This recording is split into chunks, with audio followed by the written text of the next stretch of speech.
Okay, yung setup natin na 24 degree dito sa ino-observe natin. So, ayun o. Yung ating monitoring lamig is nag 24 degree na rin. Then, ang ating clamp ammeter na monitor ay 3.2 ampere na lang siya. Okay. So, usually naka-reduce na or naka-minor na yung ating compressor. Ayan. Okay. So, lalabas tayo. Titingnan natin yung gauge natin.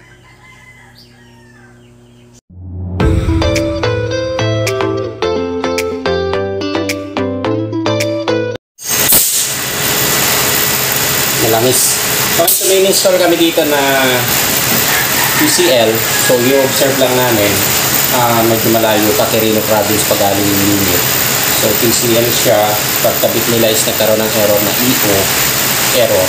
So, wala naman tayong nakita ang error na kinabit natin dito. So, pinalitan na daw silang mga board. So, nabalabas yung EO. Eh, sabi ko baka wiring ang naging problema. So, wala siyang karga ngayon. Pinlasin ko lang. Medyo malangis yung tubo. Dahil ito yung tubo din na nakakabit sa kanila. Dinala na rin nila. So, malangis yung system. Mamaya, gagamitan ko na lang siguro ng nitro para malinis. Pero pansamantala, ginawa ko siya na self-flushing na lang. Eh, maandar ang compressor nito eh. Ito, yung langis, kung makikita nyo, yung tumapo na langis galing sa evaporator. Yan, so maliwanag, maputi naman yung langis niya. Wala naman naging aberya. Kakargahan ko lang siya ng refrigerant.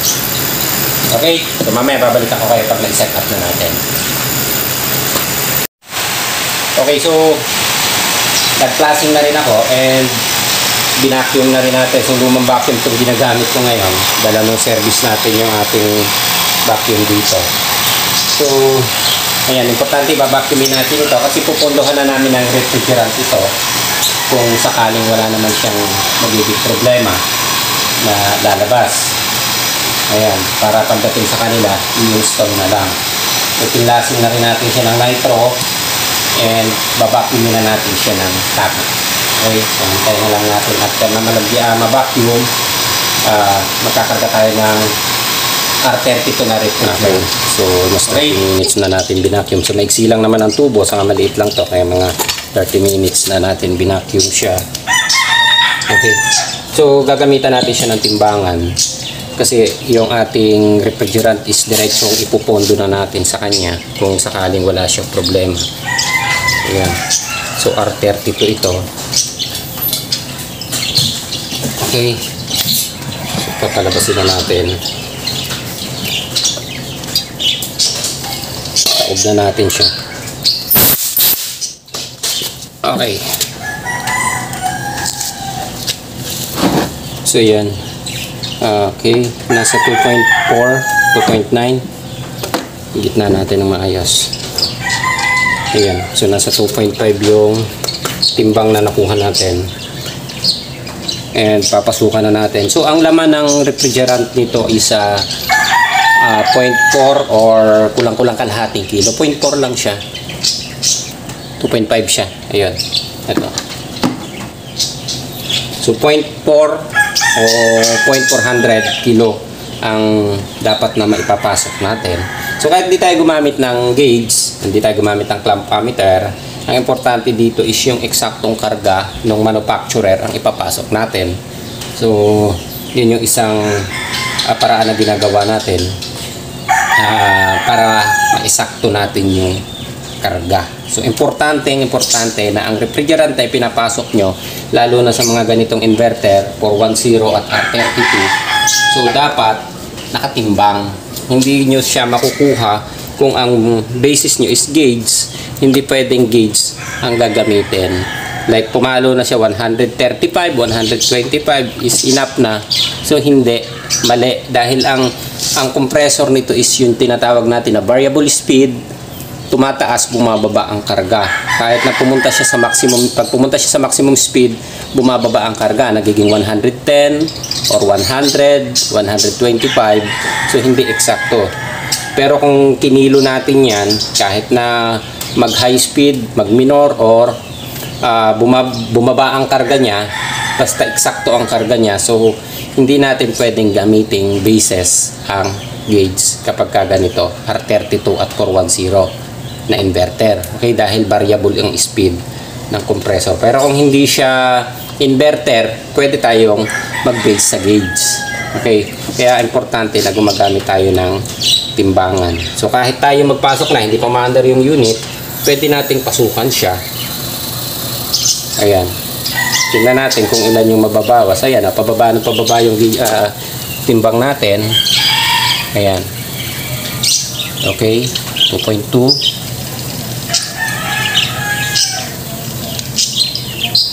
Ayan. Okay, pag umabot na siya sa mga 2, ayan. Okay, pwede na nating isara. Okay, maaaring sapat na yung karga niya. So kulang pa tayo ng konti. So saka na tayo magdadagdag kapag umaandar na. Okay, so yung gauge natin at saka yung timbangan. Yung gauge natin pumalo na siya sa 250 PSI. So hindi pa umaandar ang unit natin ha. Then ang nabawas natin is nasa 0.4 na. 0.4 kilo na. Ayun. So ganoon lang kabilis. So pagka ganyan na, pwede na kayong hindi magdagdag. Depende na kung mahaba ang piping nyo or sumobra kayo sa 10 feet, kailangan nyo magdagdag ng konti. Pero mararamdaman nyo naman yung buga ng lamig sa una at saka mga susunod na andar niya is hindi nagbabago. So pwede na. Kasi usually, yung karga nito is sumusobra siya sa 0.4 or 0.400 kilogram. Ayan. Okay. So sa gauge, 250. Hindi pa siya umaandar ha. And yung ating 2.5 kanina is 2.120 na lang. Okay. So almost konti na lang ang diferensya. So paandarin ko lang doon sa loob. Okay. So ito yung unit na sinetup natin. TCL siya. And ito ay kinabit ko lang muna dito para mai-observe namin. Aantayin ko lang siyang umandar. So ilagay na natin siya sa pinakamababang temperature, 16 degree. Kasi dito sa room namin medyo malamig pa dahil buhay yung aircon namin kanina dito. So titingnan lang natin. Dahil kung hindi naman magloko, okay na siya. Kasi EO ang sinabi nila na naging problema based dun sa kanila. So, o-observe lang natin siya siguro hanggang mamaya kung mag-start. So, nag-start naman yung compressor kanina. Kaya sabi ko, kailangan natin lagyan ng tubo para makasigurado tayo dahil medyo malayo yung pagdadalhan pa ng unit natin. So, sa Quirino Province yata. Hindi ako nagkakamali. It's papunta ng Isabela. O lampas pa yata na Isabela ito. Okay. So, yan. Umaandar na siya. Okay. Lumamig na rin. Lumamig na rin yung... Ay, umanda na yung outdoor. Babalik tayo doon sa labas. Tara. So tingnan nyo yung kinarga natin kanina is makikita natin na 0.4. Gumagalaw lang tong hose ko kaya nagbabago-bago. Then tingnan nyo yung karga natin. Kung makikita nyo yung gauge ko, 140 PSI. Okay. So ang pinagbasihan lang natin hindi yung gauge ko, kundi yung kilogram. Pansin nyo, kilogram ang binawas natin. So ayan. So mamaya ulit babalikan namin kayo. So ito yung ina-observe natin na unit na kinargahan. So naka 16 degree muna tayo habang nag-o-observe tayo. So mapapansin nyo yung ating lamig dito sa room is umabot na siya ng 24.9 degree. Ayan. So mga 10 minutes siya na nakabuhay na, naka-on. Ayan. So wala naman tayong ibang nakikitang problema pa. Hindi naman lumalabas yung error na sinasabi nila na EO error. Pero mamaya, explain siguro natin. Iti-take advance na natin yung unit like sensor, ang naging problema, communication. So tingnan natin para mapalabas natin lahat ng error. Kasi ito yung karamihan na tawag sa amin at ito rin yung karamihan na ginagawa namin dito na unit na may problema. So tingnan natin para ma-take advance na yung nagiging mga problema like sensor, communication, or do sa ibang problema. Okay, so babalik tayo doon sa labas, titingnan natin yung karga na ginamitan natin ng timbangan compare doon sa gauge na ginagamit natin. Okay, tara. Okay, so ito, wala tayong pagbabago dito. So tingnan nyo yung ating yung gauge natin. So medyo low-tech lang yung ating gauge. nasa 135 o 140 PSI ang karga natin. So malamig na doon, nag 24 degree na tayo doon sa loob. Yung pagpapawis ng tubo niya, mapapansin nyo, halos normal, maayos. Nung kinarga natin to, inuna na nating magkarga bago natin pinaandar yung unit. So yung 0.4 kilo na ipasok na natin. So ayan. So yung kanina, nasabi ko sa inyo, 2.5 is 2.50. Yan, gumagalaw lang kasi yung hose natin, kaya nagpabago-bago siya. Okay, pero pag naka-steady, nasa 2 point, ayan. So may konti pa tayong kulang, pero makikita nyo, stable siya sa karga natin. Ibig sabihin, tama ang naipasok natin na refrigerant. So yung lamig, at saka yung gauge natin is sumakto din dun sa karga na ipinasok natin. So importante talaga, titimbangin nyo, huwag kayong magbe-base lang doon sa gauge. Kasi once na nag-base lang kayo doon sa gauge natin, ang karga niya kasi yan, hindi yung sinasabi ko sa inyo, hindi siya eksakto na katulad. Yan, katulad yan, lumibirit na yung compressor, pumupunta na siya sa high speed. Tingnan nyo yung gauge natin, bagya siyang bumaba. Yun. Okay, so nagkaroon tayo ng pagbabago doon sa gauge. Pero hindi siya bumababa. Kasi minsan, ang gauge natin, kapag ang ginamit natin is gauge, minsan kala natin tama na ang karga, nag 125 tayo, 130, pero yung lamig, ng eksaktong lamig niya, kapag bumibirit na siya, minsan makikita nyo, nagkakaroon ng icing, minsan naman, nasosobrahan tayo ng karga, kasi nahabol natin, nagkakarga tayo ng, ang compressor natin is naka low speed, so mataas talaga ang karga natin. Or minsan naman, nagkarga tayo, ang compressor natin is tinatawag natin naka-turbo o naka-high speed, so mababa, hinahabol natin. Kaya kapag nagmi-minor siya, overcharge tayo. So kaya dapat, importante, titimbangin natin. Okay? Ayan. So may konti tayong kulang pa dito. Konting-konti na lang. So halos pumasok na siya sa 0.4. Kasi medyo maigsi yung tubo natin na ginamit dito. Pero bago natin i-pump down ito mamaya, dadagdagan natin ng konti pa. So para pagka ikinabit na, saka na lang sila magbabawas ng bahagya. Ayan. So okay na tayo dito. Monitoring na lang tayo. Okay, yung setup natin na 24 degree dito sa ino-observe natin. So ayun yung ating monitoring lamig is nag 24 degree na rin. Then ang ating clamp ammeter na monitor ay 3.2 ampere na lang siya. Okay. So usually naka-reduce na or naka-minor na yung ating compressor. Ayan. Okay. So lalabas tayo, titingnan natin yung gauge natin. Ayan. Okay, so tingnan natin ulit. Ang ating gauge ay, so actually naka-minor na siya. Ang monitor natin ay nasa 100. Ayan, pumalo siya ng 150 PSI. Okay.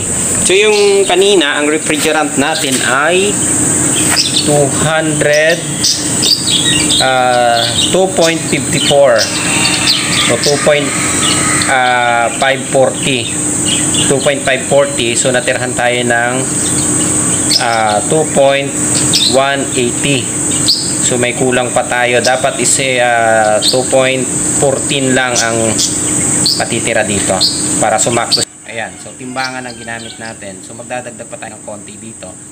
So makikita nyo kasi ang gauge natin, nag-minor na siya kasi nag-adjust ako ng 25 degree. Nag-adjust ko siya ulit ng 25 degree sa loob. Ayan, so mapapansin nyo, mataas ang karga niya. Pero kailangan pa tayo magtaas ng karga dahil kailangan nating eksakto yung requirements na refrigerant niya. So nag-minor na ang ating compressor. Kaya mataas yung ating gauge. Ayan So isasakto lang natin to. Magkadagdag tayo. Kailangan ang lalabas dito ay 2.14. 17, 16. Ayan, medyo nagbe-blurred lang. Yun.